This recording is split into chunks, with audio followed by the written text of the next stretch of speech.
Hey everybody. Good morning and what is it? Thursday, I guess? June 13th, which is Jason Voorhees' birthday according to the lore. So happy birthday, baby deadass Jason and his corpse. We're thinking of you on this not Friday the 13th. Let me go ahead and bring up the chat on my phone because I will be looking at other windows and I won't be able to see the chat on the computer screen. So, all right, there's the chat. Looks like I got enough of a charge. I can unplug this. Fair heads up. I don't want to get into the details, but I could be getting some phone calls in the middle of the chat, or in the middle of the stream, I should say. And because they are kind of sort of newsworthy, if I get those phone calls, I will keep live. I'll remain live for posterity and for public record. But if the other parties request that I, well, for legal reasons, if we have to make the conversation private, I'll just mute the microphone for that segment. But hopefully it doesn't have to happen. We'll see what happens. But I got a good show today. Lots of good stuff. I am deeply sorry I wasn't able to make the stream last week. Howdy. Hello, gamer girl. I do apologize for that. Basically, work stuff happened is what happened last week, and I just got bogged down with stuff that I couldn't really find the time to do a stream last week. Awesome. Well, technically, we're all high because the Earth is floating in the ether, or the vacuum of space, I should say. Something along those lines. So just some housekeeping stuff. I did finally launch my 4th YouTube channel. It's currently titled Stephanie Bri Plays Retro Games or something like that. I'm probably just going to shorten it to Stephanie's Retro Games or something like that, because it's not going to just be video games, because there's going to be some Dungeons and Dragons gaming, tabletop, and trading card gaming related stuff on the channel, I imagine. I've got stuff planned, but I don't want to say what it is yet until I can get it off the ground, because, you know, I'm juggling a lot of different things. So anyways, I got quite a few news stories, news and rumors stuff. So let's go ahead and jump into the headlines first. And I didn't organize these, so we'll see what the top story is. Probably not like top story news, but whatever. This is from CNN.com. And it just says, here's the headline, and I'll skim through the article. Dyson spheres were theorized as a way to detect alien life. Scientists now say they've found potential evidence. Okay. What would be the ultimate solution to the energy problems of an advanced civilization? Renowned British American physicist Freeman Dyson theorized it would be a shell made up of mirrors or solar panels that completely surrounds a star, harnessing all the energy it produces. And I know the article says, if it sounds like science fiction, that's because it is. Dyson took the idea from Olaf Stapleman's 1937 novel, Star Maker, blah, blah, blah. Now it says some in the scientific community say it might have been worthy of a Nobel Prize. Early in his career, the concept took hold and the hypothetical megastructures became known as Dyson spheres, even though the physicist later clarified that they would actually consist of a loose collection or swarm of objects traveling on independent orbits around the star, blah, blah, blah. Anyway, there's a whole article here if you want to go read it. This is pretty fascinating. I don't know what the new discovery is. I'm just sort of skimming through. It's got a lot of good sciencey stuff. CNN is pretty good about that. No, actually, I'm not single. I am in a committed relationship. Thank you very much.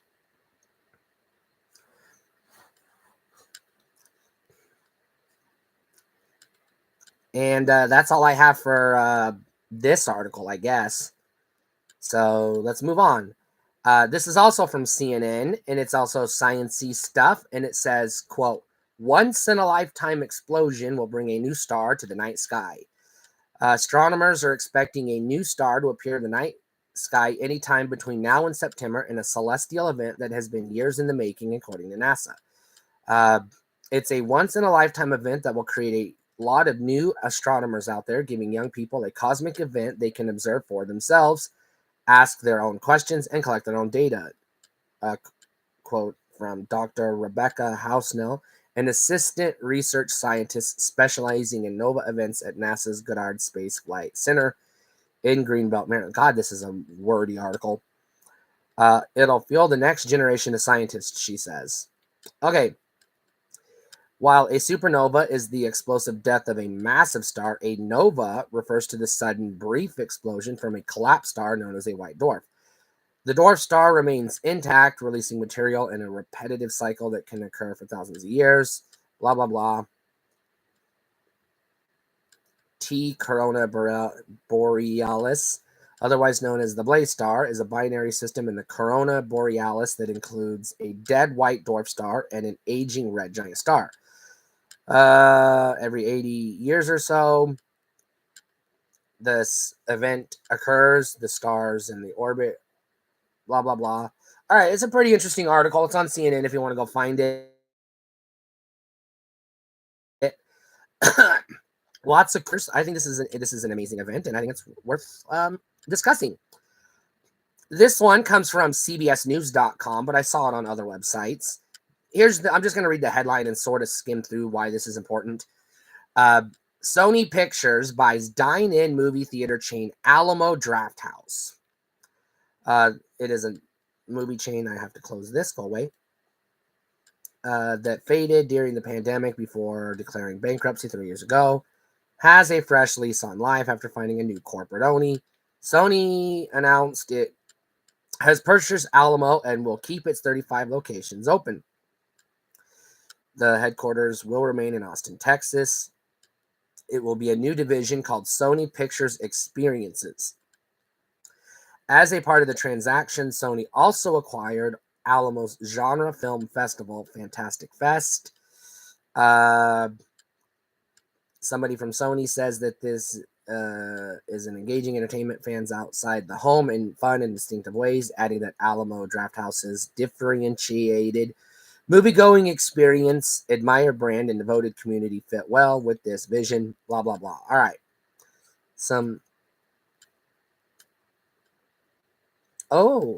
Awesome. That's pretty cool. I love cats. All right, so I don't know what all this means for anything, just that, Sony's got a new chain of movie theaters, which is going to kind of be problematic because the U.S. Supreme Court did rule that Hollywood studios are not allowed to own chains of movie theaters. So we'll see if this holds up or what comes of it. All right, this is, I don't normally get into political stuff, and this isn't really technically political, but it is Stonewall related. This is coming from apnews.com. I'm just going to read the headline and let you figure out the importance of it yourself. Basically, a bill would rename New York City subway stop after Stonewall, a landmark in the LGBTQ plus rights movement. You can Google Stonewall yourself. I'll probably do a video on it itself, but it's pretty significant, and I think this is an interesting Pride-related article. Okay, this comes from ET Online, Entertainment Tonight, and the headline says, Andrew McCarthy addresses Molly Ringwald and Judd Nelson not being in his Bratz documentary. So Andrew McCarthy says he holds no grudges against Molly Ringwald and Judd Nelson for not appearing in his new Hulu documentary, Bratz. The 61-year-old actor shared that he did not take it personally when the Breakfast Club actor 64 and his iconic red-headed co-star 56 turned down his request to talk about their experience as teen actors in the 80s. Nelson and Ringwald were two of a handful of actors in the Brat Pack, most notably the Breakfast Club, if you're not familiar.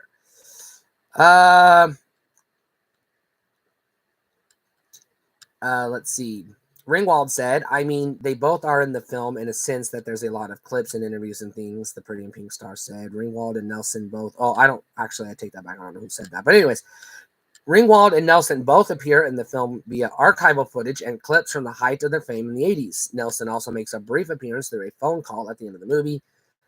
McCarthy continued. The Brat Pack is an ongoing relationship, you know what I mean? And some people are at different places in their lives to want to or not want to talk about it. All right, interesting. There's a documentary out there if you want to check it out. Pretty in Pink, St. Elmo's Fire, The Breakfast Club. They're all big mega hits from the back in the day. All right, this one is coming from mynintendonews.com. And it says, future Sonic games may continue to bring in IDW Comics characters. In a recent interview conducted by Sonic Stadium, the head of Sonic Team, Takashi Iizuka, I hope I'm saying that right, built upon his statement 2 years ago by offering fans of the IDW Comics a possible pathway to seeing their favorite characters from the comics in game format.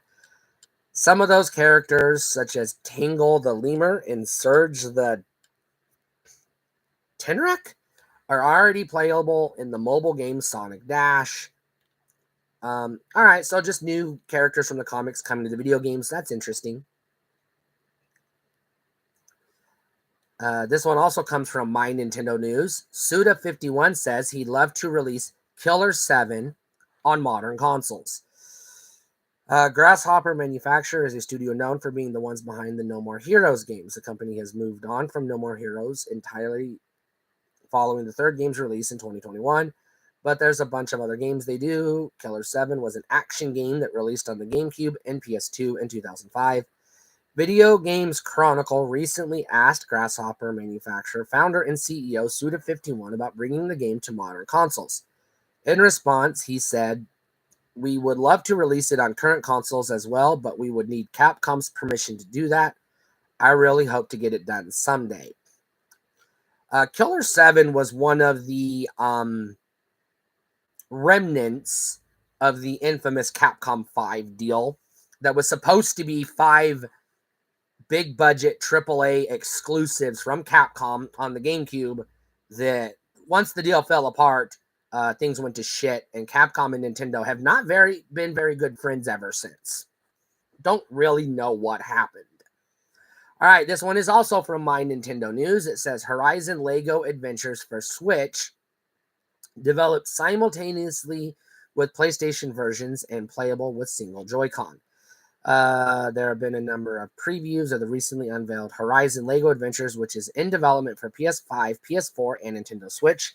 Most of the previews have focused on the PS5 version, though Kotaku decided to go hands-on with the Nintendo Switch version, according to this article. Here's a quote. This holiday, the game features 2-player co-op and was designed to be playable with just one joystick so that multiplayer would be an option right out of the box with players using an additional individual Joy-Con each. Okay, so pretty interesting looking Lego Sony PlayStation crossover that's coming to Nintendo. That's, it's the world we live in these days, I guess. All right. This one is going to make Nintendo look less friendly. This one is from My Nintendo News. It says Nintendo issues multiple DMCA takedowns on modding site Game Banana. Nintendo has issued multiple takedowns targeting mods hosted on the popular community site Game Banana. According to one of the members, I'm not going to say their name, over 60 takedowns were issued within a few days, with 40 directed at their own mods.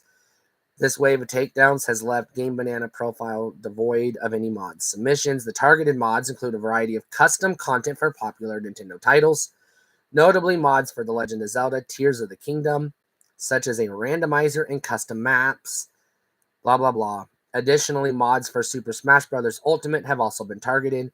When visiting the mod pages in question, users are now met with a message stating that the content has been removed to a verifiable DMCA takedown request. So there is Nintendo being hostile yet again to their fucking fans. One more reason why I have left Nintendo's ecosystem. All right, this one is interesting, also coming from My Nintendo News, but it was on other sites. Capcom reveals fan vote results for top favorite game IPs.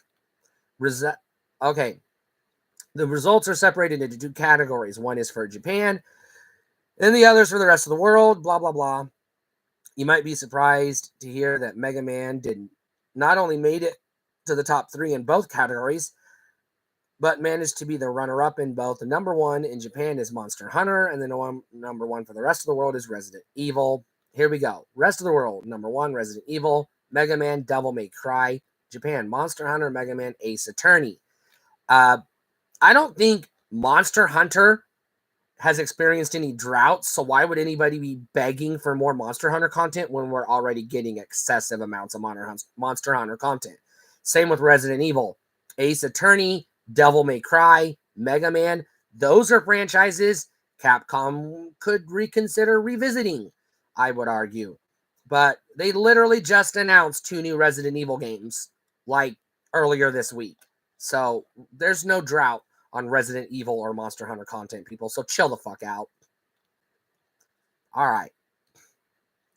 This one is also from My Nintendo News. It says, Phil Spencer, quote, "You are going to see more of our games on more platforms."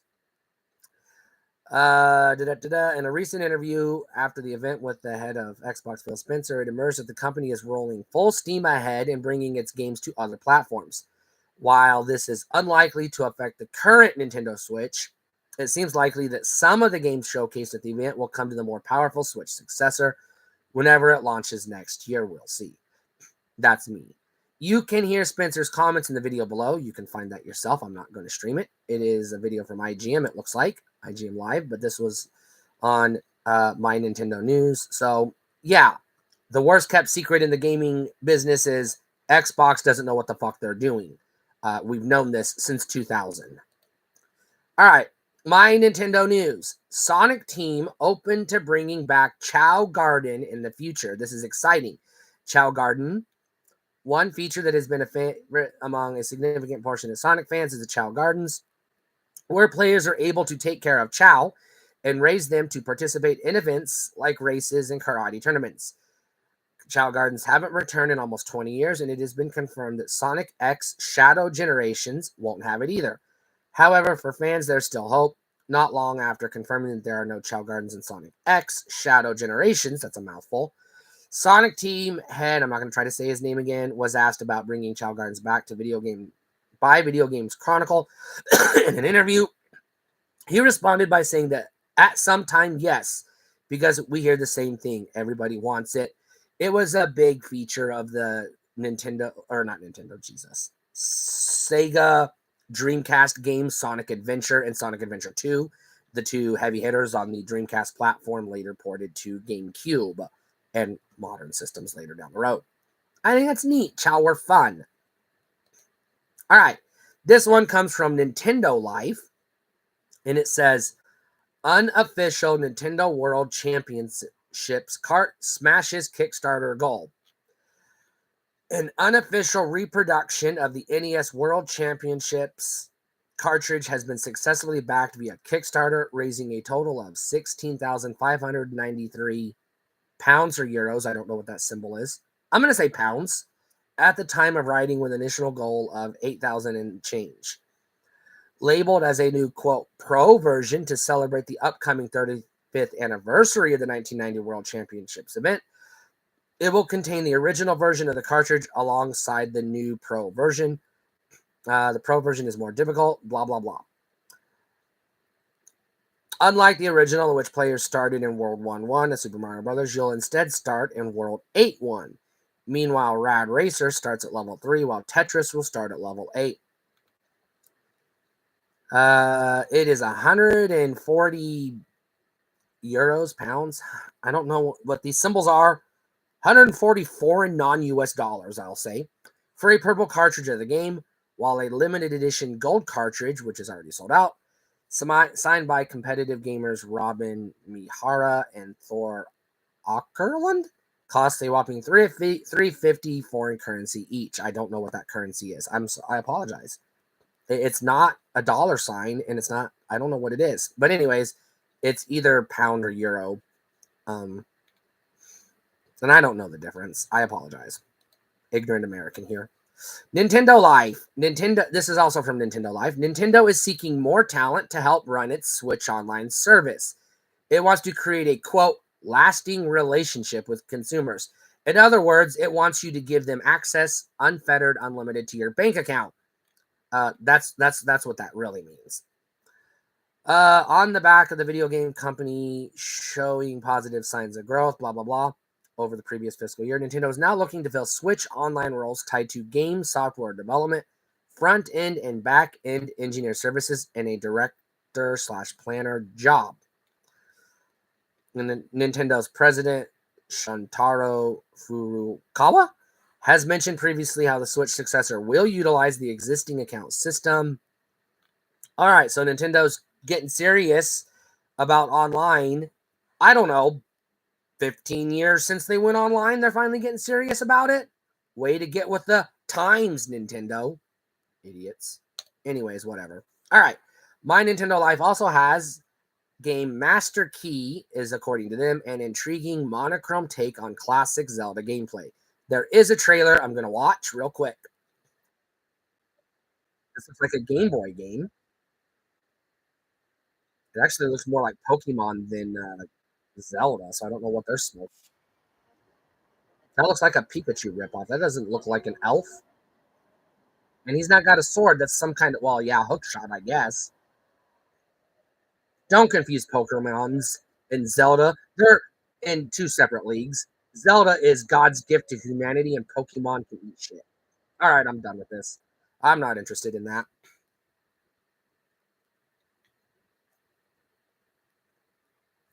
Okay, I gotta move this out of the way to read the. Do you think Nintendo is waiting for PS5 Pro announced or one more Christmas of Switch 1 sales? Well, they're definitely not releasing it this year. I don't know if they're even going to be announcing it this year, to tell you the truth.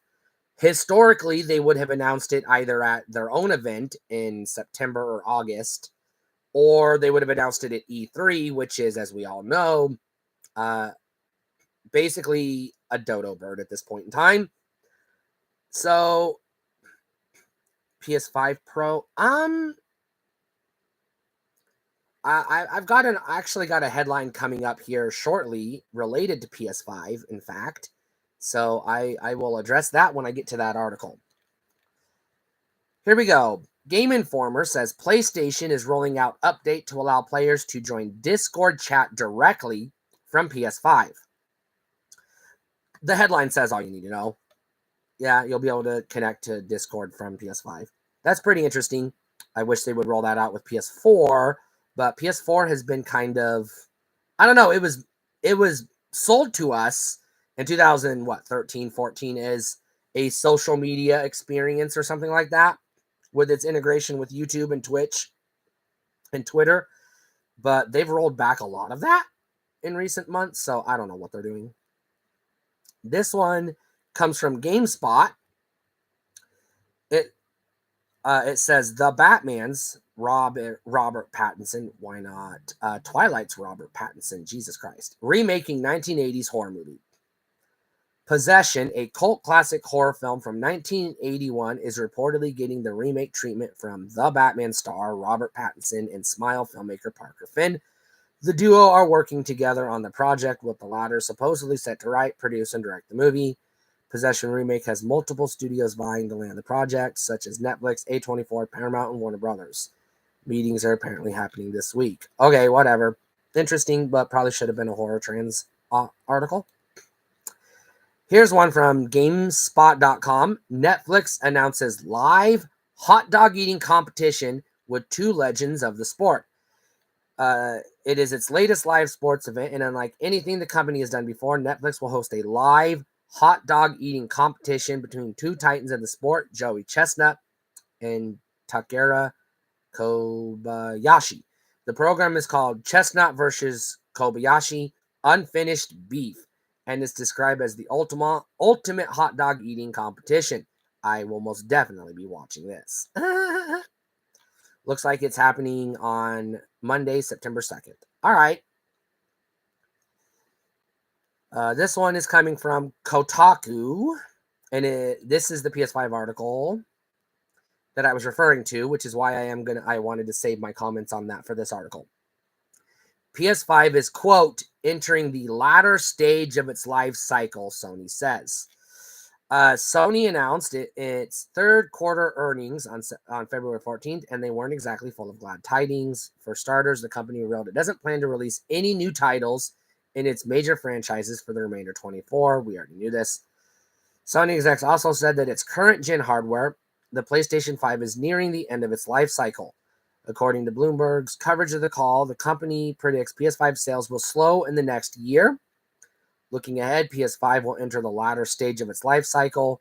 Sony SVP Naomi Matsuoka said, as such, we will put more emphasis on the balance between profitability and sales. For this reason, we expect the annual sales pace of PS5 hardware will start falling from the next fiscal year. I think this is interesting for a couple of points. Point number one, PS5, despite its early success, has not matched PS4's month-to-month sales, which is PS4 is on track to catch up to PS2 or get goddamn close. PS4 is doing phenomenal, even though Sony's trying to downplay the success of the PS4. Whereas PS5 isn't doing as hot. Currently, PS5 has sold 54.7 million units in, 4 years since launch? Considering it took the first 3 PlayStations 4 years to sell 90 plus million units, that's not as good as you think. This is not, apparently, just by looking at the numbers, the PS5 is not doing as well as it should be. Now, there is an article in here as well, linked to in this article that I'm going to click on, and it says, PS5 Pro likely launching ahead of GTA 6. Analyst says, if it's what's-his-face, I'm going to puke, but we'll see. All right. CNBC reports that analysts claim a PS5 refresh is likely on its way at a launch of the Grand Theft Auto 6 in 2025. There seems to be a broad consensus in the game industry that Sony is indeed preparing a launch of a PS5 Pro in the second half of 2024. Sir Can Toto, CEO of games consultancy company Kantan Games, told CNBC. Now, this is where I'm going to speculate. I kind of agree with this. If they're going to do a PS5 Pro, they need to get it out before GTA 6. Absolutely. But I'm not convinced that Sony is doing a PS5 Pro. I kind of feel like they're going to go I kind of feel like they're going to go the other route, and they're going to sweep PS5 under the rug and get a PS6 out as quick as they can and try to move on, because if they haven't even sold 90 million units at this point in its life when all other PlayStations have, 54 plus million units is not a failure, but in comparison to other PlayStations, it kind of is. The PSP, for comparison, sold 75 million units, and Sony considered that a failure. Xbox would be happy as a pig in shit to sell 60 million units, let alone 75. Same with Nintendo. The Switch is doing phenomenally well, but aside from Switch and Wii, Nintendo has not had a home console break the 100 million units home console outside of Switch and Wii. Switch has the strength of being a duo home console and portable hybrid, and the Wii had the benefit of being sold to all of our grandmas. That's a whole new customer base they didn't have before. Okay. Xbox rushing to next gen, just putting out system with one extra TB this Christmas. Third parties wouldn't support just a PS5 Pro. Honestly, I think third-party companies would, to tell you the truth. I just don't know if Sony's going to go that route. I think to Sony, 100 million is their baseline. If they can't hit 100 million units, then they consider themselves a failure. And at this point, they should have already been a hell of a lot closer to it than they are. Now, I'm going to correct my previous statement.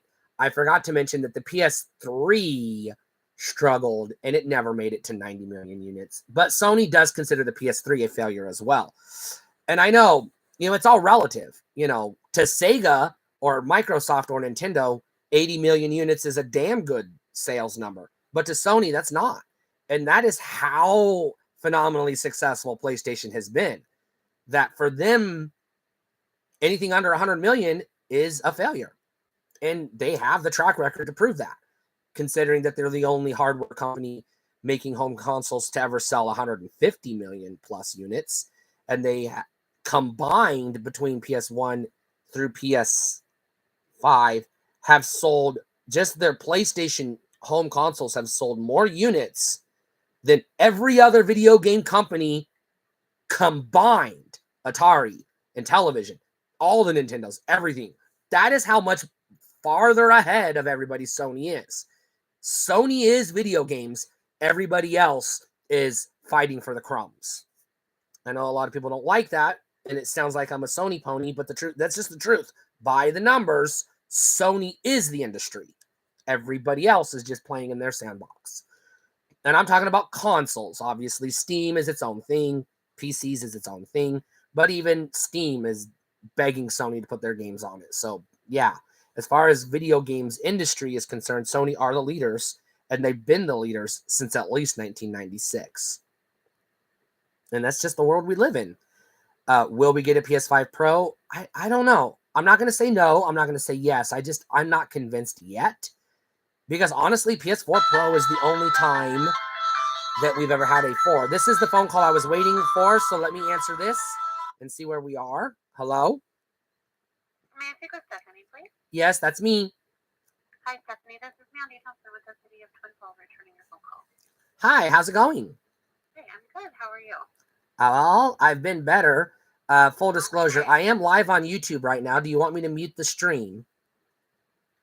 Sure. Okay.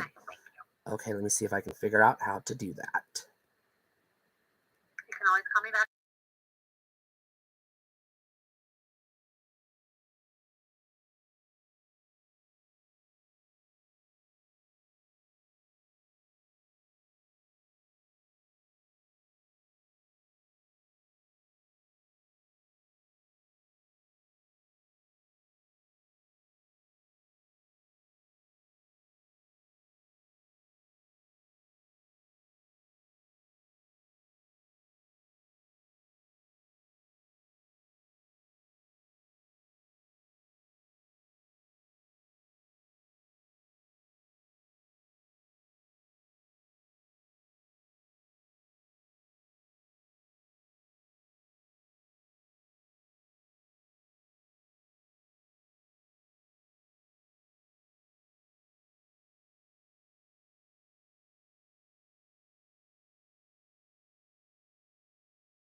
I do apologize for that. I am now back live.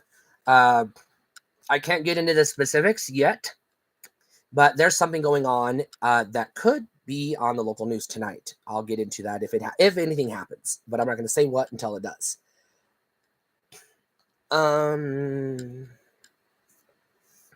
I wonder how much money has gone into planning Switch Pro, Xbox Series Pro, and PS5 Pro for all to just get scrapped. Yeah. Well, Microsoft, we don't know what they're doing because out of one side of their mouth, they're saying we're going third party, kind of, sort of, but not really. And out of the other side of their mouth, they're like, no, we're fully committed to Xbox. And it's like, which is it, guys? It can't be both. Sega was saying a lot of the same stuff Microsoft is saying right now just before they exited the hardware business. So I'm not banking on Xbox being around another generation. I think the Xbox Series, whatever, is probably going to be their last generation, and then they're going to throw in the towel and throw everything they have behind Game Pass. I think Xbox as a brand has ran its course, and it's all going to be Game Pass going forward. That's just my prediction. You can't predict what Nintendo's going to do. They're not going to do what you think they're going to do. They never do. They never have. They never will. They march to the beat of their own drummer, and it's a one-armed drummer, apparently. So they're off beat. I don't know I know Nintendo's making new hardware. Absolutely. They've already said they are, and they are going to carry over accounts from the Switch to their I'm just going to say new hardware. I'm not going to call it a Switch 2 or a Switch Pro or Super Switch, because I'm still not convinced it's going to be a follow-up to the Switch. I feel like, just looking at their history and looking at the progression of their technology, it's more likely that Nintendo's going to double down on the handheld side of things. And instead of having a, quote, hybrid console with a dock that hooks up to your TV and everything else, I'm expecting the next system, and I don't think they're going to call it Switch either, because it's not going to have that Switch. Just me hypothesizing. It's not going to have the Switch mechanic of switching from handheld to console. So they're going to call it something else. But I'm expecting it to just basically be more or less a dedicated gaming tablet that just runs on Nintendo operating system, and that's what I am expecting. And it'll probably have HDMI out, and it'll probably have attachable, detachable Joy-Cons, but it'll probably be way more focused on touch controls, and definitely the Joy-Cons, and it'll probably have Pro controllers and things like that. But I'm not at this point in time yet convinced it'll be a Switch product. I have no real basis for this other than we were expecting a new Game Boy and we got a DS instead. We were expecting a high definition follow-up to the GameCube and we got the fucking Wii instead. We were expecting a proper game console and we got the Wii U instead. You can't always predict what the fuck Nintendo's going to do, because they have yet to do what the industry expects them to do. The last time we've had virtually one company since Atari. Yeah, I would say yeah. At this point in time, I would argue that it's been PlayStation first for consoles at least since the late 90s. PlayStation had over 1,500 games released for it. None of the other competitors had a fraction of that.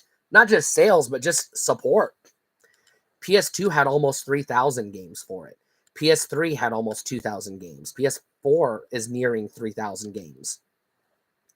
Everybody else has been like 700, 800, 900 games in that ballpark. So just by the numbers, it's Sony's game. And I don't just mean sales. I mean, it is Sony's game.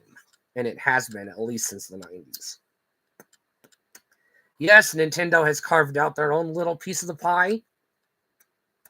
And they're doing fine financially as a company. I don't expect Nintendo to go anywhere. Microsoft is doing fine as a company. Xbox as a brand, not so much. All right, let's see what else do I have for headlines. Here we go. Engadget reports Modder has added the vicious shield saw to the original Doom. The new weapon was introduced last weekend in the upcoming Doom: The Dark Ages. Bethesda announced Doom: The Dark Ages at the Xbox Games Showcase over the weekend, and easily the most exciting addition to the franchise featured in the trailer is the shield saw. As the name suggests, it's a shield, but it's also a chainsaw. All right, this looks pretty cool. So I think it's great that Doom, of all games, is having such a fantastic legs in the industry, because not only is it not the first person shooter by any means at all, but it is definitely the first massively successful first person shooter in the games industry. I think that's pretty fair. All right, next up, also from Engadget, Prince of Persia: The Sands of Time remake is still happening, according to the headline, and it's coming out in 2026. Ubisoft's SGF 2024 presentation, including a release year for its troubled Sands of Time remake. Why does my phone screen keep turning off? Oh, battery saver is on. No wonder. I can't get the chat to reload or refresh on my phone. All right, looks like it is refreshed. Okay, so this is cool. Sands of Time was one of my favorite games on the GameCube. I know it was a multi-platform game, but I was all in on the GameCube back then. And I'm all down for a proper HD remaster of this game. I think that would be pretty fun. All right, here we go. Also from Engadget, again, more talking out of both sides of their mouth. Microsoft Xbox chief Phil Spencer has been quoted as saying, "I think we should have a handheld." Yeah, you probably should have done that in 2006 when you had the chance instead of doing the Zune, but whatever, Microsoft. After announcing several new Xbox Series X consoles, including a $600 special edition model, Microsoft may be working on another one. In response to a question from IGN about portable gaming, Phil Spencer said, "I think we should have a handheld." Yeah, that's a very vague statement, according to the article.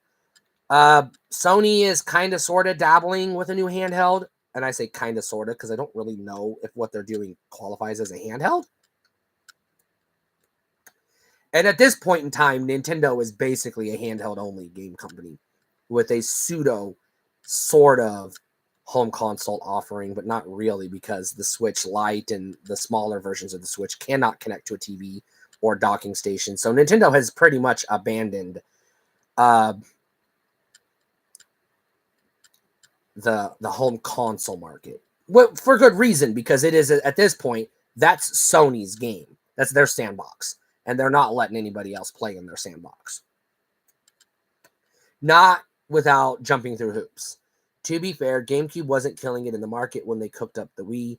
They have a lot to lose from the Switch. Yes, there are so many problems with the GameCube not being a successful system. And again, it goes back to a lot of the old timers that were running the company at the time, Hiroshi Yamauchi, who was a very, very, very much more conservative leader than Satoru Iwata was, who took over midway through GameCube's life. And yes, the Nintendo GameCube not only was not lighting up the sales charts, it was, people forget this, it was discontinued in 2003. Nintendo stopped production, and I have articles, I can go back and verify this. Stopped production, slashed the price by $150 from what it was, and ramped up production several months later at a heavily discounted $99 with multiple bundles to get the breathe new life into the GameCube going into 2004. Didn't work. And then 2004, 2005 were not great years for the GameCube either. And then they had no choice but to go the, quote, blue ocean strategy route that Iwata and company cooked up during that time. And look, I understand Nintendo had to go that route. And I don't have any major issues with the Wii as a product. I have a lot of issues with some of the things that came about during the Wii generation, especially Nintendo giving up on the quote core gamer audience and settling for the casual market and which, resulted in more shovelware than they have ever experienced in their history, even though the NES was flooded with shitty shovelware. And there's plenty of shovelware on PlayStation consoles too. Don't get me wrong. It's going to happen.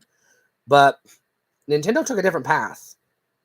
And one of the reasons why, just kind of a tangent, one of the reasons why Nintendo loyalists like myself at the time were disappointed in them going that route is because up to that point, Nintendo had been either cutting edge in the hardware business. N64 was the most powerful console, most advanced home console in the world when it launched, or they had been comparable to their competition. Even though the GameCube didn't have a DVD player and its online offerings were suspect, it was more powerful than the PS2.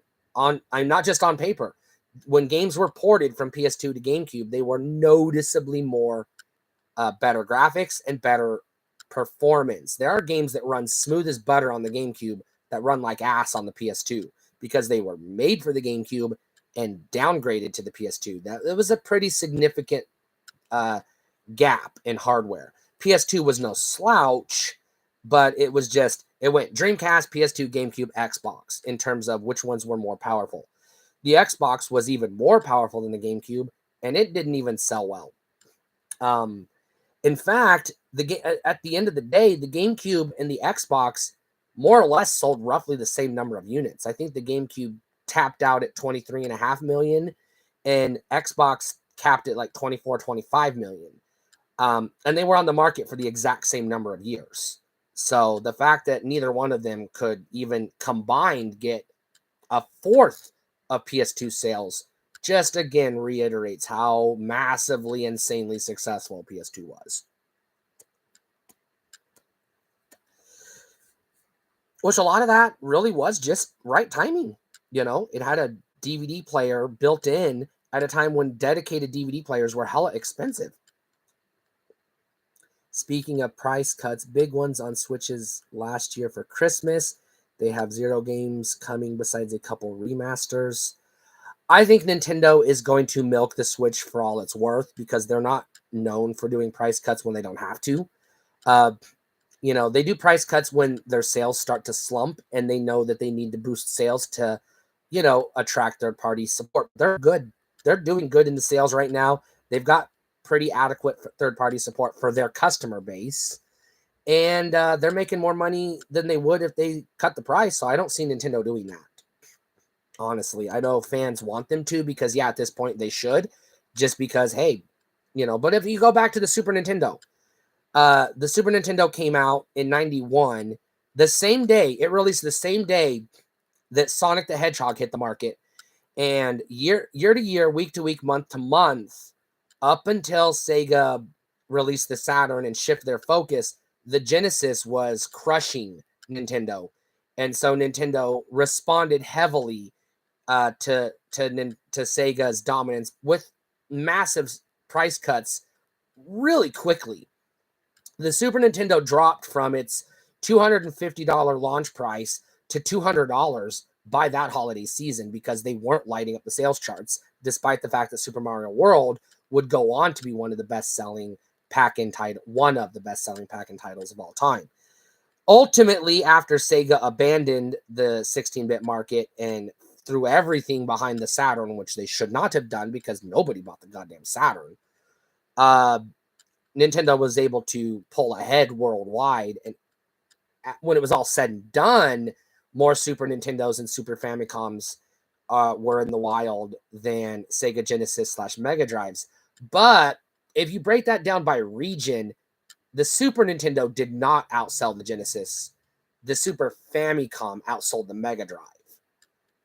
That's a major distinction. If you consider the Super Famicom and the SNES two different machines, which they kind of are, because they are region locked and they do have different libraries, the Super Famicom won the 16-bit generation worldwide. The Sega Genesis won it in everywhere else, every other market, literally every other market. The only reason why I bring that up is because that does prove to us further that Nintendo only cuts prices when they're desperate and they have to. As long as they're making money at whatever the Switch is priced right now, they're going to keep doing it. They're not going to offer a discount until the market forces them to, because they're like all companies. They're fucking greedy, you know.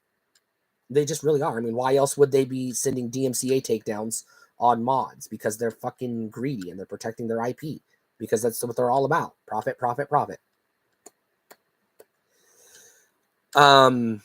Yeah, that's all I got for news for this episode. Let's go ahead and jump into the topics. The first topic, I got to find my production sheet real quick. Here we go. Movie discussion. Arnold Schwarzenegger versus Sylvester Stallone. Who was the, I will say, better action hero? Not better actor, because that is clearly Stallone, and not more popular, and not who had better movies, just who was the better action star.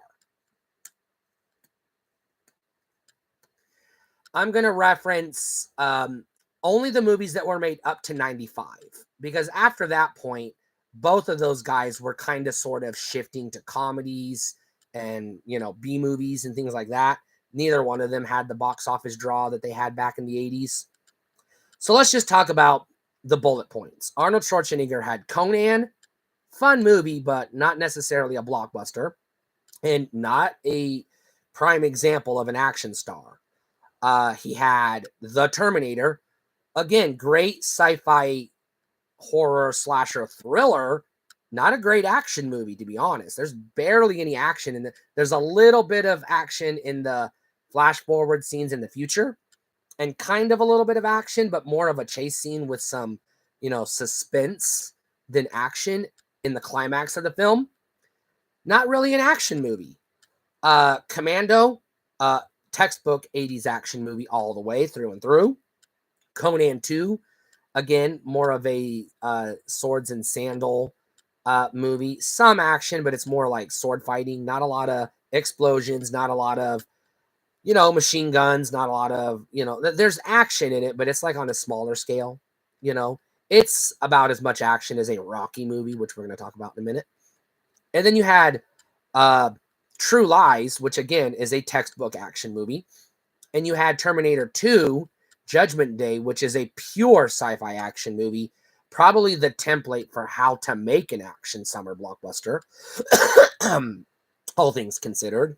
And then you had Total Recall, which again is more of a sci-fi thriller, but it does have a lot of action in it. So and then I skipped over Predator, but that's more of a horror thriller slasher movie, but it's got some action, good action sequences in it too. And I know Arnold was in a few smaller titles, but those were his big hits. Those are his heavy hitters. Every single one of those has some amount of action in them. Now let's look at Stallone. His heavy hits at the time. He had the Rocky franchise, which are, you know, they're dramas. Those are not action movies at all. Not even at all. Yeah, they've got a couple of fight scenes in them, but that's not really action. That's just two dudes boxing. You know, they've got, you know, you got that stuff happening in, you know, comedies and dramas and everything else. You know, that's not really what we think of when we think of an action movie. But then he did First Blood and the Rambo movies. Those are pure action, and he did 3 of those back in the day. So now he's almost caught up to Arnold just by the numbers. He did Cobra, which is more of a crime drama, but it's got some action, but it's more of a crime thriller than an action movie. And you've got Over the Top, which is not an action movie in the slightest, but, you know, kind of, sort of, I guess, almost got some, you know, again, fist fights and stuff, but it's not really what you think of when you think of action movie. And I didn't even mention The Running Man. That's a pure sci-fi action thriller. So yeah, lots of action in that. I forgot The Running Man. I apologize for that. And then you've got basically nothing of note from Stallone outside of Rocky and Rambo until you get to Demolition Man, which is a sci-fi action comedy satire, which is more focused on the satire than the action, but it does have some action sequences, so we'll give it to him. And then you've got Stop or My Mom Will Shoot, which is more or less his equivalent of Arnold's Kindergarten Cop, which neither of those are action movies, really. There's a car chase scene and a couple of pseudo almost action sequences. And then I guess we could skip over Twins because that's just a comedy, pure comedy, no action, unless you count, lifting the butt end of a car with his bare hands as an action sequence, question mark? Which, no, I'm not judging the quality of these films. We're just talking about on the basis of an action star. Who's got the better action movie clout? Well, it's Arnold. And this isn't even debatable because of all the movies I just listed, Stallone has at most 4 that you could argue are pure action movies. Whereas Arnold has only 2 of the 10 movies I mentioned that you could argue aren't action. The rest very much are. So yeah, as an action star, just as an action star, Arnold was the better action star. And this is supported by the box office numbers. Arnold's movies were mega draws, whereas Stallone's movies were, they weren't like flops, they were mid-tier. They were above B movie. He was certainly more of a draw than Steven Seagal or Chuck Norris, despite people loving to, lick Chuck Norris's boots all day long for whatever godly reason. Now, in terms of quality of films, you could make a case that the Rocky movies are legit proper films, like actual, like nearly, I would say, Oscar level type films, or at least 1 or 2 of them. You cannot make that case for anything Arnold was in. Nothing at all. He has never been in anything that was ever even in the realistic runnings for the Oscar discussions. I'm not sure if he won Oscars for Rocky or not, but if he didn't, it's probably a crime that he didn't. But I'm not 100%, but he was probably in the discussion at the very least.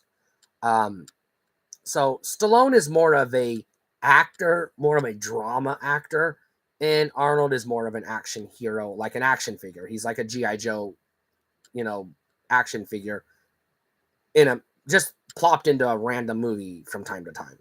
Or at least we're talking back in the 80s and when they were in their prime. Today, they're both just, geriatric old-timers who pop up in cameos randomly whenever it suits their interests, I guess, to get a paycheck. All right, that's all I got for movie discussion. Let's talk about comic books. Specifically, today we're talking about toy pack-in mini comics. Now, this was way more of a thing, again, back in the 80s and somewhat in the 90s. We've seen a mild resurgence in the early 2000s with Transformers Armada, and then not much until we get to the new Masters of the Universe stuff, Revelations and Origins. And you don't really see pack-in comics anymore, mini comics. But back in the day, G.I. Joe came with mini comics at one point. Some of the GoBots came with mini comics at one point. All the He-Man Masters of the Universe figures back in the day came with mini comics. And there weren't necessarily mini comics with Transformers. There kind of were, but there was a dedicated ongoing monthly Marvel comic as well as G.I. Joe. But the question is, and this is the reason why I wanted to talk about this, is it's twofold. One, were mini comics ever effective at establishing the lore of the toy line, or were they just sort of a thing people threw away that only collectors kept? Did anyone actually ever read them? I'm going to say I don't know. I doubt it. I am a comic book collector. I love comic books, and I love action figures, which is why this topic came up. But in all my years of buying toys that came with mini comics, at most, I would thumb through it just to look at the art, and then I toss it. It goes right in the trash. I don't save them. I don't collect them. I don't read them. And I don't know very many toy collectors or comic collectors either who do. So I would say no, they're probably not very effective at establishing the lore because they weren't really used for that purpose. We watched the cartoons to get the lore, or we read the bios on the back of the box, or we read the monthly comic from, Marvel, because everything was Marvel back in the day. Of course, it's kind of everything's Marvel again today, but that's a whole other story. kind of gone full circle. Only it's Marvel television and movies, not comics anymore. Is Marvel even relevant in comic books anymore? I don't know. That's a topic I'll have to tackle. So I'm going to move this over here because I can't see the...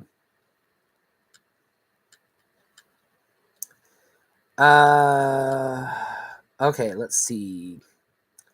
Only saw Expendables and don't remember much from it. Arnold. Is Seagal even in the top 5? I'm going to be honest. I cannot name a Steven Seagal movie off the top of my head. Not one. Because every time I think I do, I find out it was actually a Van Damme movie, and I get those two mixed up, even though they're not really that similar. In my brain, they're the same guy. Big Bubba. I like Stallone better. He has more range as an actor. I agree with that, which means his action roles are more nuanced and convincing. Arnold only plays Arnold. Yeah, like I said, Arnold is a G.I. Joe action figure in a movie, and Stallone is a legit actor. And if you don't believe Stallone is a legit actor, you don't need to just watch Rocky or First Blood. Even Over the Top proves it. I think dramatic range is super important for an action star, but we can disagree. Yeah, I think as an actor, that's true, but I want my action heroes to blow shit up and throw one-liners at me. That's just me. All right. We've got a video game topic. This one, I've kind of sort of done a video game console wars video on my console wars series, but some of this will be rehashed, but some of it's just going to be bullet points and just a discussion. But it's handheld gaming through the years. Now, I distinguish between handheld and mobile gaming. Handheld is a device you hold in your hands that has portable games on it. It could be ports of home console games or ports of PC games or just original titles. Mobile is something you play on your phone. Those are two different things. There is some crossover, but let's go through it. You could argue that a lot of what we call today handheld or portable gaming originates in 1989 with the Game Boy. And I'm not going to make too much of a case against that claim because it's pretty much true.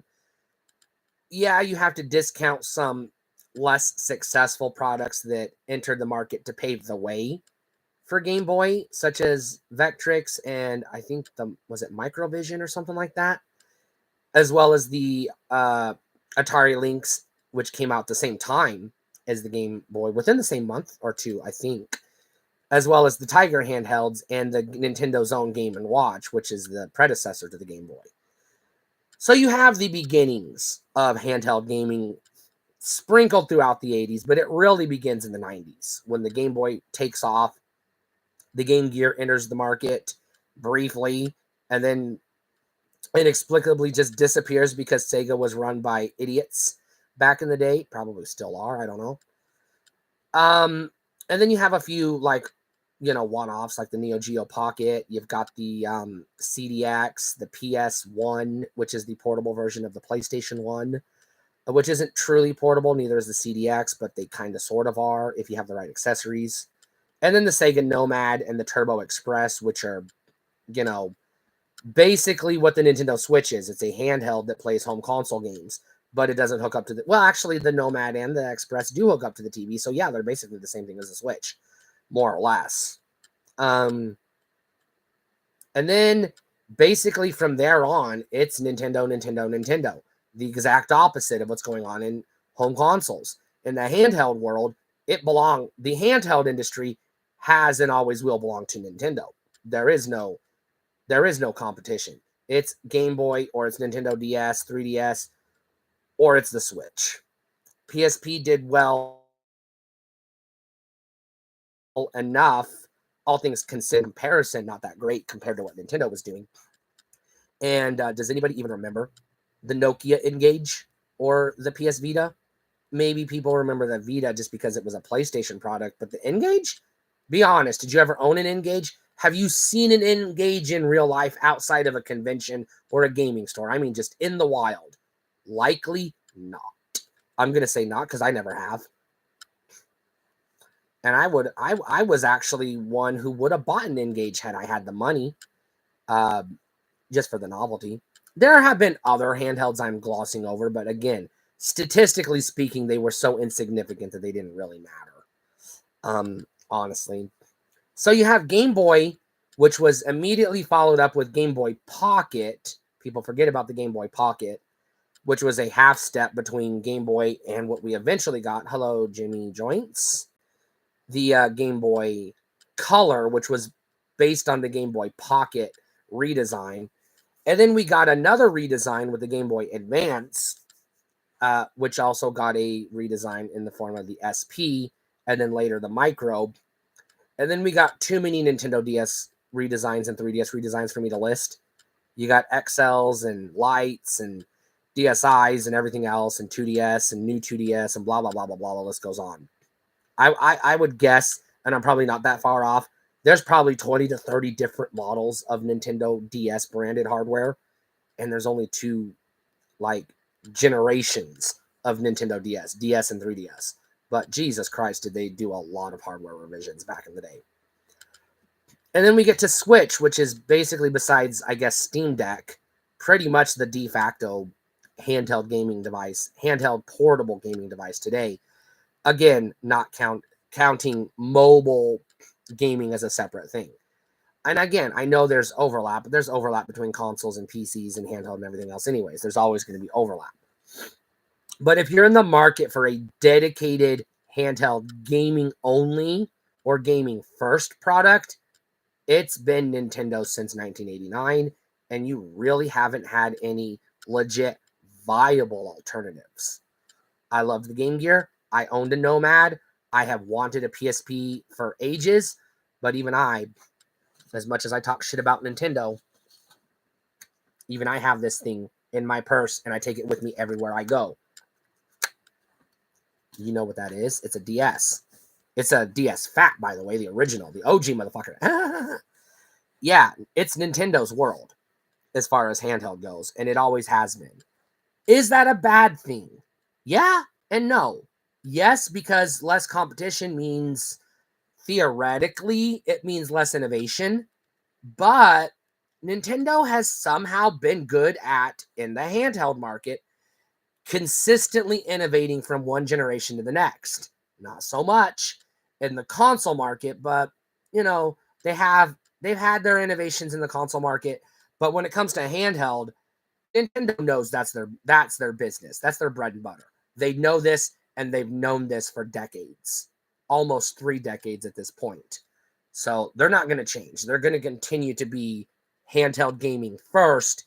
Everything else is secondary, insofar as it doesn't compromise their handheld business. Because they failed. They literally failed in the home console business. Even though the N64 was powerful, it was not the best-selling console for Nintendo or in comparison to the time. There were reports at the time that Nintendo even publicly stated they were disappointed with N64 sales. This is why they did the hardware revision with the Play It Loud series. Remember when they started re-releasing N64s in all those colors? They did that because they expected collectors who had already bought a 64 would just buy more. They knew gamers weren't going to buy a new Nintendo 64, but maybe if somebody with a lot of money wanted to buy 2 or 3 more special editions, they could sell more units. They didn't grow their customer base, but they sold more units. And that was how Nintendo 64 was able to sell the 35 to 40 million systems it sold, by duping collectors. The GameCube, total flop. The Wii, total anomaly. And the Wii U, more of a flop than the GameCube. And I loved all these systems. I love the fucking GameCube. And I miss my Wii U. But let's be real. Nintendo has not really known what the fuck they were doing in the home console market, at least since 1996. I would say probably earlier than that. They got lucky with the Famicom and the NES, but they also did a lot of shady, illegal stuff to get that monopoly they had in the late 80s, which eventually the courts did break them up, and third-party companies abandoned them as a result of those shady practices. So yeah. But handhelds are a totally different market. You know, you might never get a Grand Theft Auto on a Nintendo home console, but you will get one on a Nintendo handheld. We already did, Chinatown.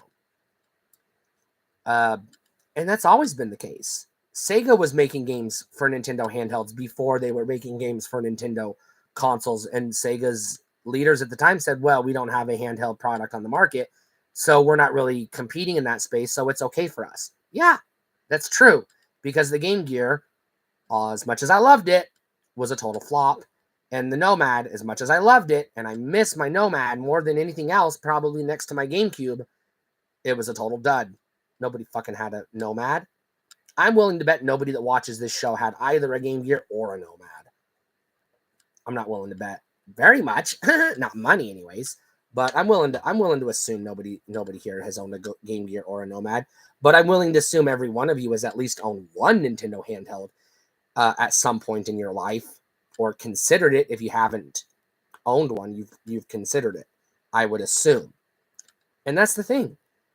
So as far as video games go, PC, it belongs to Steam. Handheld belongs to Nintendo. Consoles belong to Sony. So yeah, it is technically one major player per platform, but all three platforms are doing well. Mobile is a whole different thing. That's like iOS bullshit, and I will never buy another Apple product as long as I live. Well, that's like a one-off thing, but yeah, there's always going to be one-off games, things like that. You know, Minecraft is a mega hit. It's on everything. That's owned by Microsoft. But that's why it's a success, is because it's on everything. If Minecraft was exclusive to Xbox, Minecraft YouTube would not be as robust as it is. I'll tell you that right now. And I can say that with confidence because all the big Minecraft YouTubers are playing Java Edition, not Xbox Edition. Anyways, now as for me, I'm playing Minecraft on my PS4, but that's because my current laptop can't run the damn thing. I've owned a lot of handhelds over the years. I have owned, I'm just going to run down the list. An original Game Boy, a Game Boy Pocket, 2 Game Boy Colors, a Game Boy Light, which was a Japanese-only exclusive machine, 3 different GBAs. I've never owned an SP or a Micro. I've owned like 6 different models of DS over the years. Never owned a 3DS. I had a Switch at launch. I have owned a Game Gear in the past. I have owned a Nomad in the past. Never wanted a Neo Geo Pocket or Neo Geo Pocket Color. Had no interest in a Turbo Express. And the Lynx is nothing but a curiosity to me. I desperately want a PSP, but only because I currently own over 100 digital titles on my PS3 that are compatible with PSP. So I already have games to play, and it would be nice to be able to play those games without having to, dig out my PS3 controller and hook it up, because the thing's kind of old at this point, and it's, as much as I love Sony and their hardware, it's not as robust as it should be. Sony hardware does not have the longevity that Nintendo hardware does, which is one of their downfalls, but also kind of explains why they sell so many units. If you got to buy 3 different PlayStations over the course of its lifetime, that's going to inflate sales. It's just simple math. Just simple math. Do I love handheld gaming? Yes and no. I do like the gaming on the go. I love it. But, do you see these? It hurts my eyes. I do not like the eye strain. So I prefer to game on handhelds like the Switch or the DS XL, or presumably PSP or something with a bigger screen, basically, is what I'm getting at. The Game Boy, the Game Gear, the Nomad, those screens are too small for my eyes. They hurt my eyes. Which is why I've never owned a Micro or an SP, because they're just too small.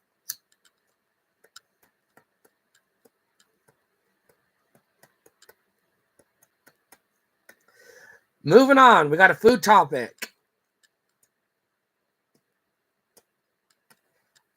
Chili beans, yes or no? Thick or soupy? So chili is a chili con carne, if you want to say it in the original Espanol, is a very popular dish, at least in North America. I don't know if it exists outside of North America, but here in the US and I know in Mexico especially, it's a very popular dish. But there are so many varieties of chili. Way too many, way more varieties than I anticipated. I grew up in the Midwest. I grew up with Midwest chili, which is beans, soup, meat, seasoning, basically everything you can throw in a pot and seasoned with every hot spice you can get your hands on.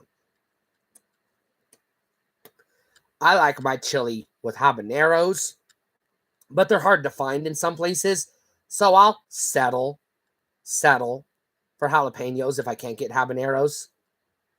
And I mix my own flavoring. I do not buy pre-seasoned packets of chili seasoning. I season it myself with, a variety of spices. I'm not going to name because that gives away the secret.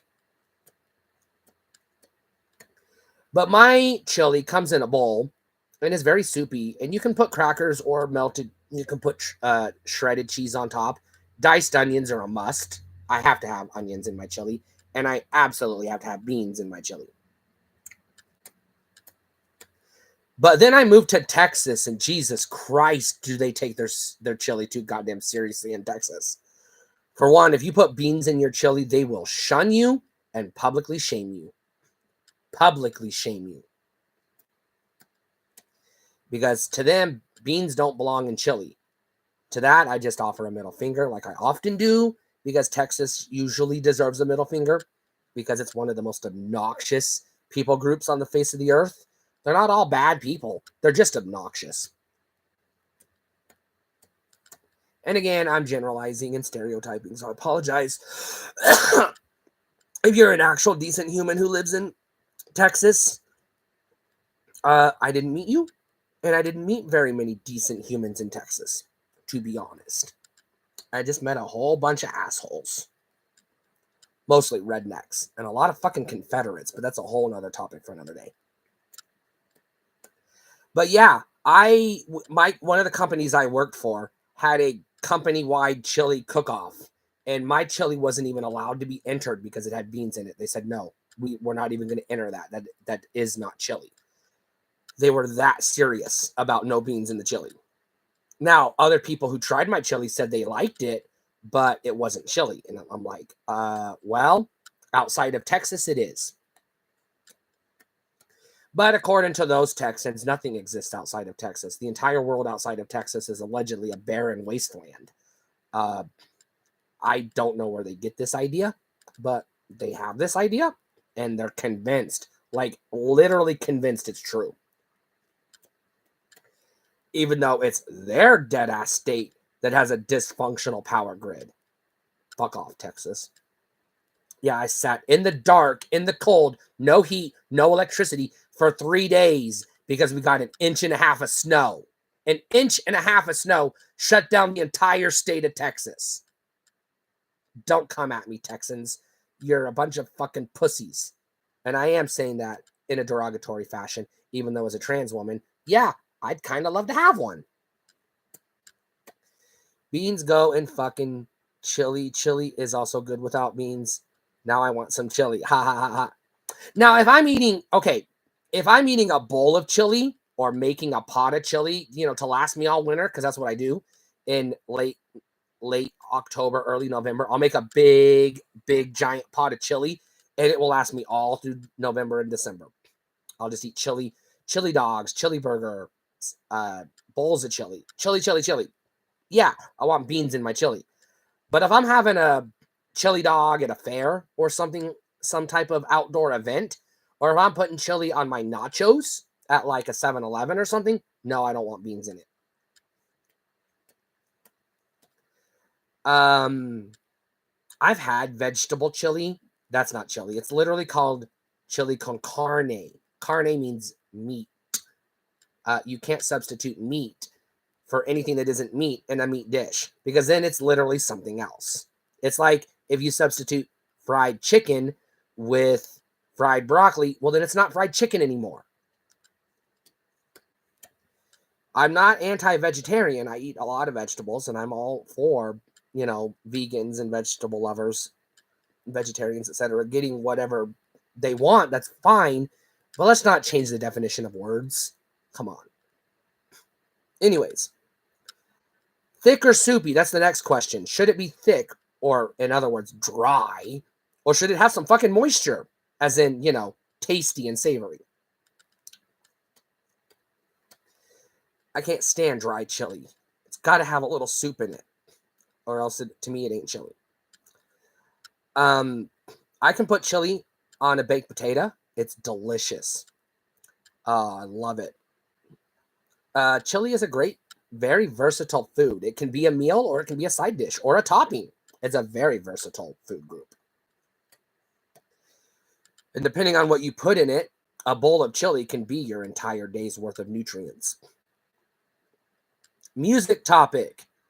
Everything you need to know about mixtapes. If you're over the age of 36, you probably don't know what a mixtape is. I apologize for using an antiquated terminology. I don't know what based means. Is that good or bad? I'm not familiar with that term. Thick chili is based. Cinders. Eek. Basically, a mixtape is what we had before we had mixed CDs, which you probably also don't remember, but before we had Spotify playlists. So back in the dark ages, before the internet was readily available and functionally accessible, we had these things called audio cassettes or compact cassettes, what they were technically called. Because there were various different types of cassettes. VHS tapes are technically a cassette, as are DAT tapes and a whole bunch of other things. It means good and unique. Okay, that's cool. I did not know that. And also back in the day, we had these antiquated delivery methods known as local FM radio stations, where you would turn the dial to 98 point whatever, and some obnoxious 45-year-old asshole would be screaming into the microphone, "It's the rush hour. It's time for our favorite music of the day, blah, blah, blah." Yes, I used to want to be a radio DJ. That's why I studied broadcasting in college. I did get to be a professional DJ, but not radio DJ. What is this? Go away. Pop-up.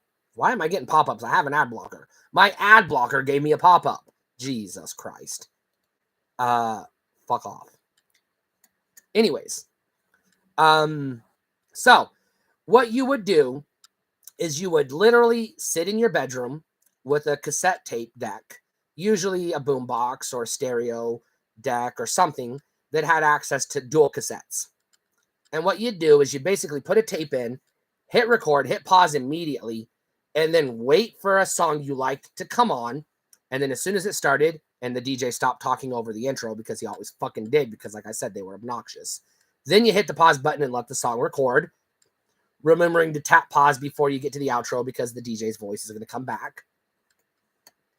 And you would do this for literal hours at a time, hours at a time, for weeks until that tape was full. I used to buy the tapes that were 90-minute tapes, so they had 45 minutes of music per side. But they also made 60-minute tapes that only had 30 minutes of music per side. Those were garbage. Now, here's why you had to have a dual cassette tape deck. Once you got the tape full, this was your demo tape, your source tape. Once you got it full, you then took out a second blank tape, and you would fast forward and rewind as necessary to get to the songs you wanted and put them together on the new tape in the proper order. And this is how we made what we call mixtapes or playlists back in the day. Now, technologically speaking, yes, there's a lot of retro nostalgia associated with this phenomenon, which was fun at the time, and in some ways more involved, and even can be more fun than just throwing together a Spotify playlist in 10 minutes. But it was a lot of work, very time consuming, and technologically speaking, the audio quality on your audio cassettes were not that great, even if you bought the expensive metal tapes. Unless you had a high quality equalizer that would allow you to maximize the recording, and you had a good solid Dolby Digital noise reduction and a whole bunch of other fancy expensive equipment, which most people didn't, you were getting inferior quality recordings, but we didn't care. We just wanted to listen to music. We didn't care if it sounded like shit because our speakers were this big. Our boombox was this big. Yeah, it was going to sound like shit. Sounds worse than the noise that comes out of your cell phone today, your smartphone. We didn't care. It's all we had. I will say mixtapes were fun for the time, but today, yeah, even if I had all the proper equipment, I'm not going to make mixtapes. And that's because advertising has replaced programming content on radio stations. Good luck getting to the music. And even when they do play songs, they play the same 35 songs over and over and over. So yeah, I'd say what we have today is better, but I still occasionally get nostalgic for the old days. I have more nostalgia for mixtapes than I have for VHS. I cannot fathom why anybody still collects VHS to this day, unless they're like a horror fan, and that's the only way to get access to certain obscure horror movies from the 80s and 90s. You can't get any other way. Okay, yeah, sure, I'll allow it. But if you're watching, I don't know, The Matrix or Independence Day or Star Wars or Terminator on a VHS cassette, why? Please tell me, why are you doing this? Get the Blu-ray, get the DVD, get the Laserdisc, for God's sake, if you have to have retro tech. Anything but VHS. Excuse me. I don't have napkins. That was gross. I apologize.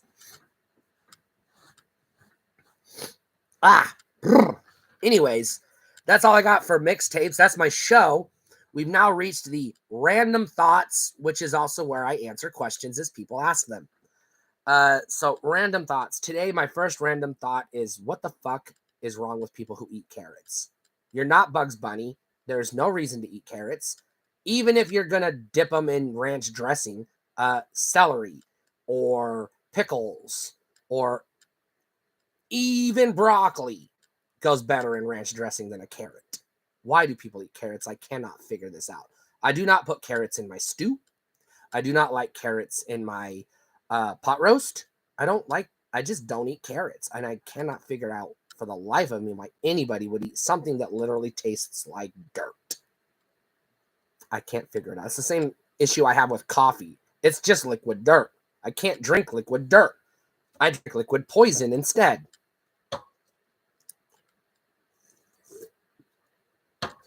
But it's all poison. By the strict scientific definition, it is literally poison. It is killing you. It's bad for your body, but we don't care. Anyways, what are some other random thoughts just for the hell of it? Pickle juice. I like pickles. I love pickles because they're juicy. I like sweet pickles. I like dill pickles. I like hamburger pickles. I like bread and butter pickles.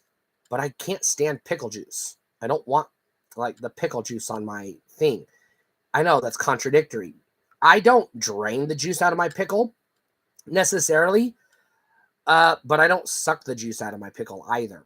Usually what I do is I take a bite out of the pickle and let the juice drain onto the plate, and then I proceed to eat the pickle. I will do this, shake it off, if it's a hamburger chip or a bread and butter chip, before I put it on my sandwich or my hamburger or whatever. But I'm also one of those weirdos that I do not like pickles on my cheeseburger. I'll put pickles on my bologna sandwich because, Jesus Christ, you have to do something to make bologna edible. And when you're poor, you have no choice. Sometimes it's either bologna or ramen, and bologna is just a little more versatile than ramen. Well, maybe not. I guess you can get creative with ramen, but you can really get creative with what do you call it? Bologna. What's your take on non-cucumber pickles like pickled onions or pickled ginger? I've never had pickled ginger. My grandmother used to make these spicy pickles, and she used celery and some other vegetable I never could get her to identify, and they were very good. They were made with cinnamon pickles. I have had pickled eggs. They're good. They're delicious. Whole, like, hard-boiled eggs that are pickled. Those are good.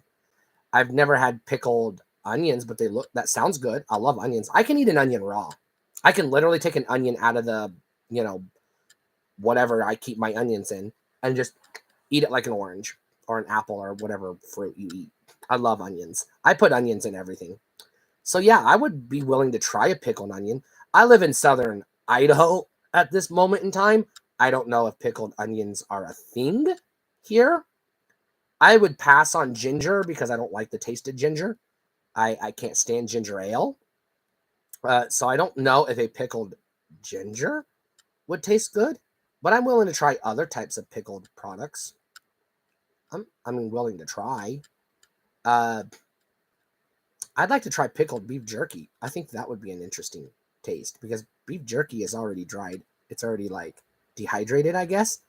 I don't know. I think that would be worth trying, I guess. I don't know if it would taste good, but I'd try it. I don't know if I'd do it myself.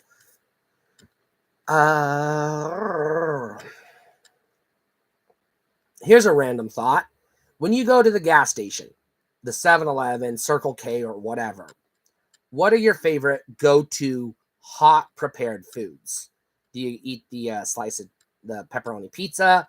Do you like a whatever they cook on the roller, tornadoes, beef, hot dogs, egg rolls, whatever? Or do you go for the pre-cooked microwaved foods that they stick in the warmer, like the chicken sandwich or the cheeseburger or the frozen burrito that they've already cooked for you? I love gas station foods. They're garbage, but I just love eating them, especially deep fried gas station microwaved burritos. You take a microwave burrito and you deep fry it. Oh my God, that's delicious. I love it. That was a thing in Texas. I'll give Texas that. They're good when it comes to food outside of chili. They're good when it comes to food, especially deep fried foods. Texans love their deep fried foods. And yes, I am okay with deep fried fucking anything. I'll deep fry anything. Even foods I don't like, I'll try it if it's deep fried. Yeah, I'll give it a try. I usually like to let the show go till about 2 hours. And we are just past the 90-minute mark. So if people want to stick around and let me, bullshit for 30 minutes, that's fine. I got nothing else to do. It's only 11 a.m. in the morning, my time. And I ain't got nowhere to go today. So, yeah, I'm going to go play some Minecraft later. And I'm going to do my other live stream on my toy channel, Bri's Toy Talk Live. I'll probably do that either later today or tomorrow, ideally, because I'm going to need a break. I produce a lot of...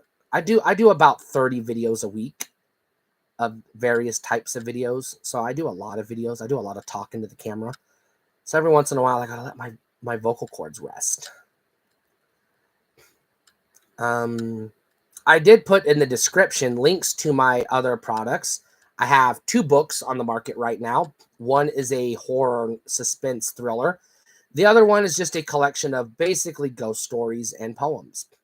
Most of the poems are going to be, I would say, not necessarily existential, but they're in the horror ghost story ballpark, kind of thing.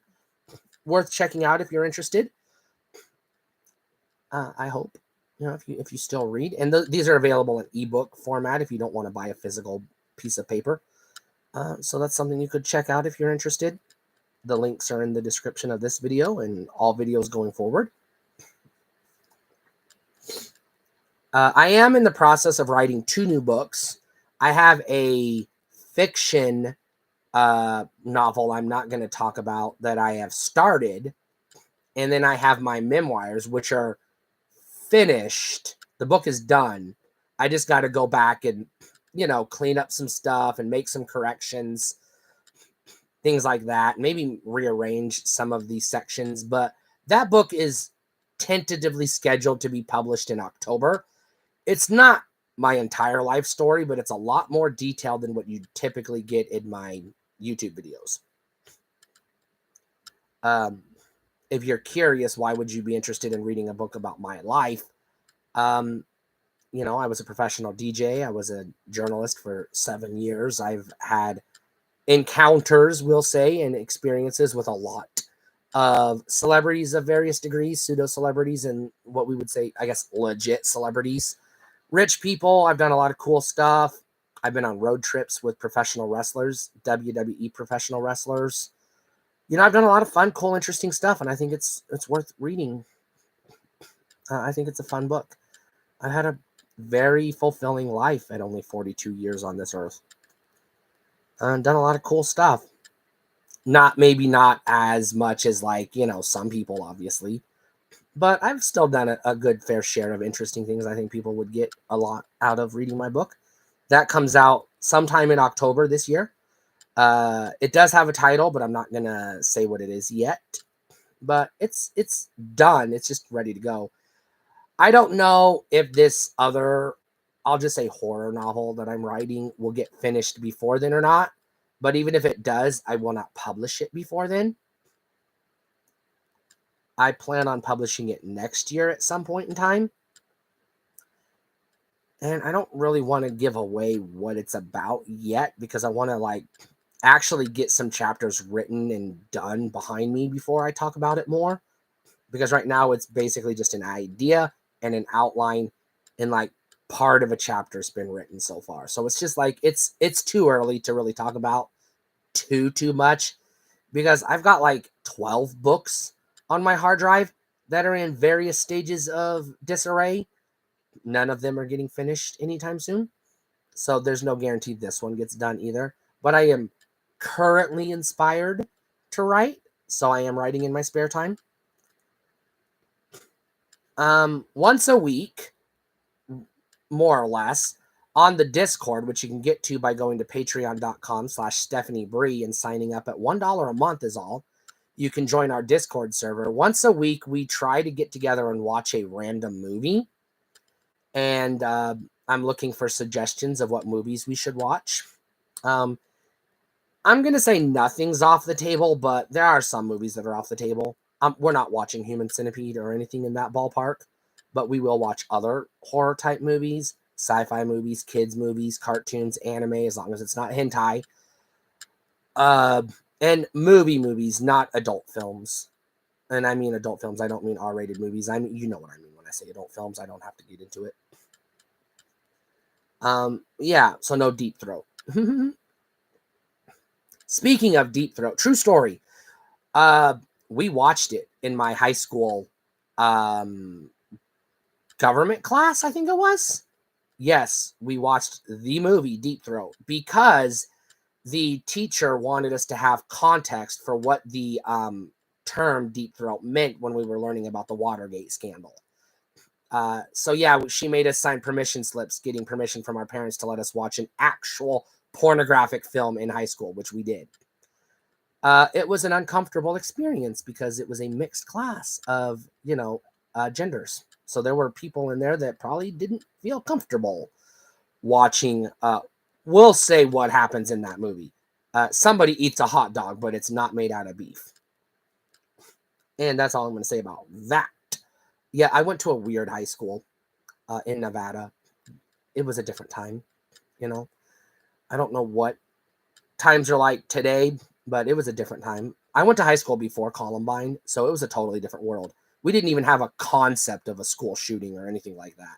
We didn't even, it just wasn't even in our brains. Actually, Columbine happened when I just left high school. It might have been my last year in high school. I don't remember. I know I was already out of high school when 9/11 happened. I was already working at the gas station when 9/11 happened. I had already entered the adult workforce, which I'd been working since I was 12 years old, by the way. I got my first job. First job on paper, an employer who gave me a paycheck and a W-2 when I was 13. But my first job, actually when I was 11 or 12, I started a couple of, after-school businesses, basically, selling Kool-Aid to construction workers, raking leaves, mowing lawns, stuff like that. So I was self-sufficient at an early age. Yeah, because I wanted video games and comic books and toys my parents couldn't afford to buy me. And when my dad said, get a job, I said, you got it, boss.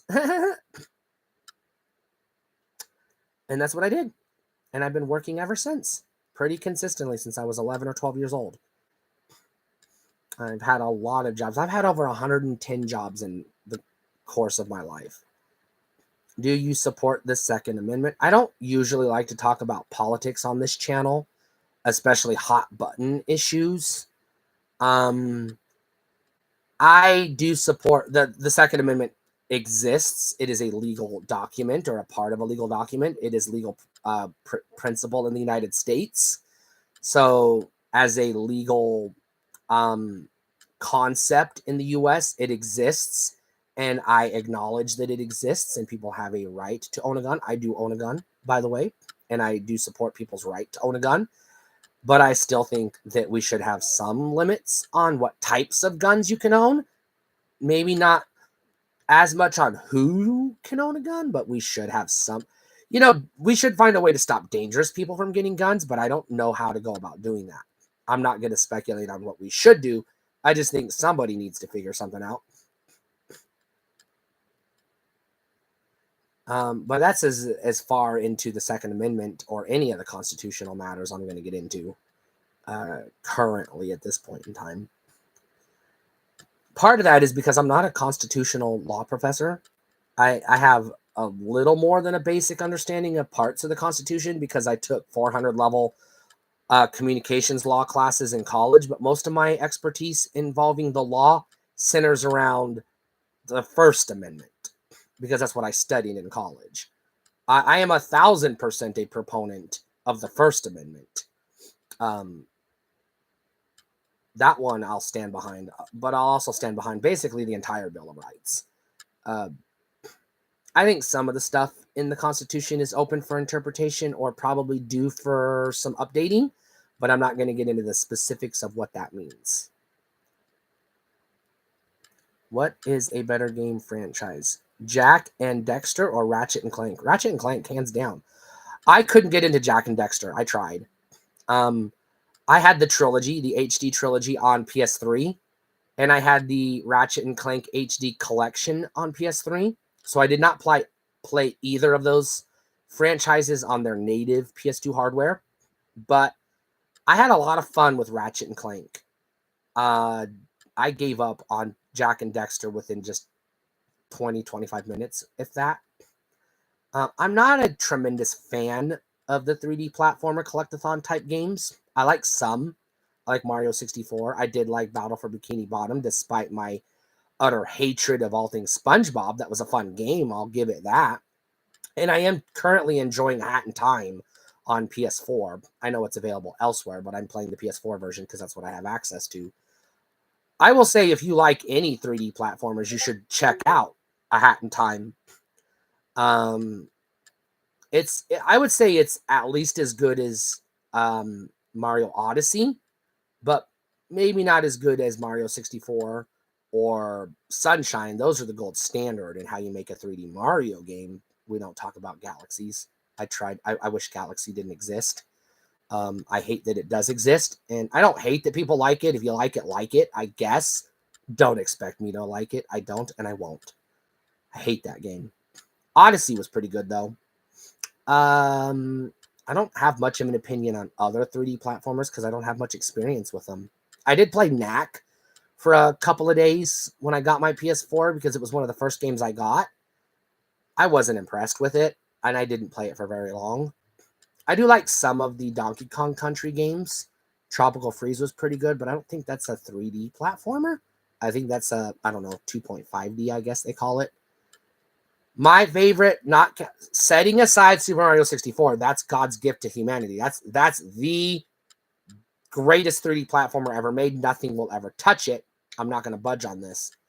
But setting that aside, my second favorite 3D platformer is Sonic 3D Blast on the Sega Saturn, followed by Sonic Adventure DX on the Nintendo GameCube.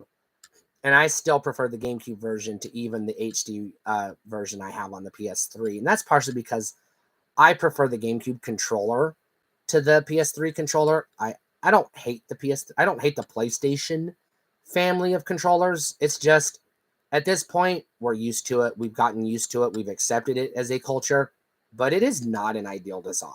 It really isn't. If Sony was going to change one thing about how they do things, it should be update the fucking controller. But because at this point it would be, I don't know, bad for them to do so, they're not gonna. I don't think we're ever going to get a proper 3D controller like what we have on Switch or Xbox.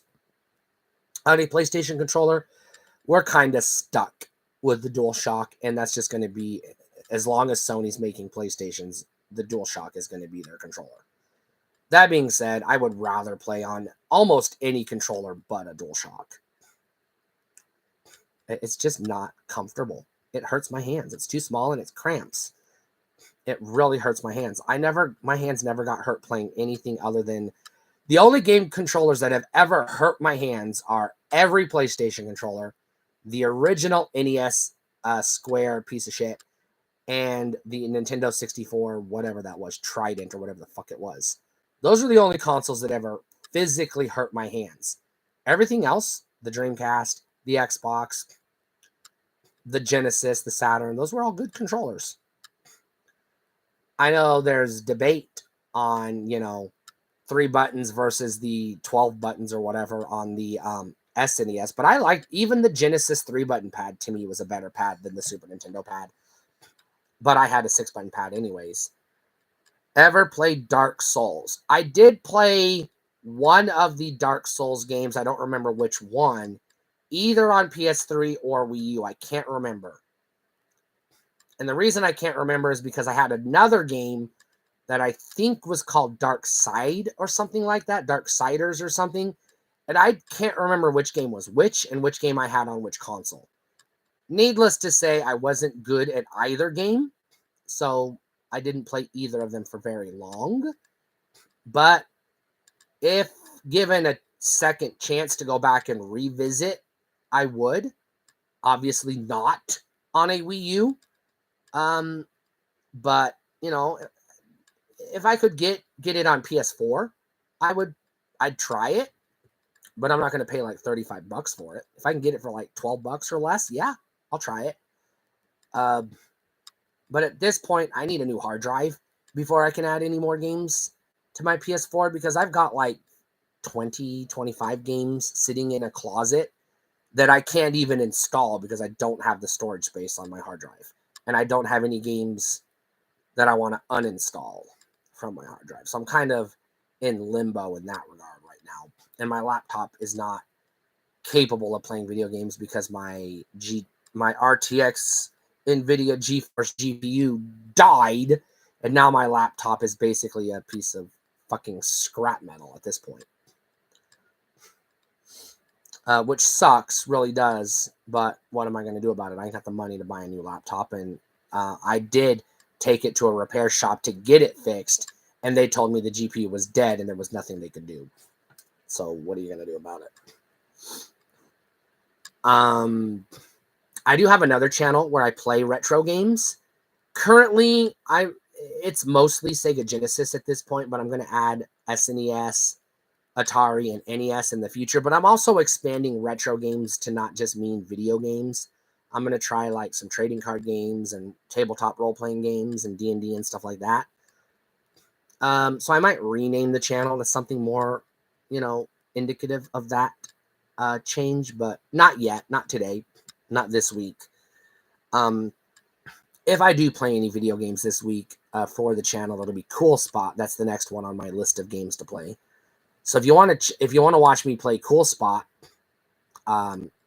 that'll be coming today or tomorrow.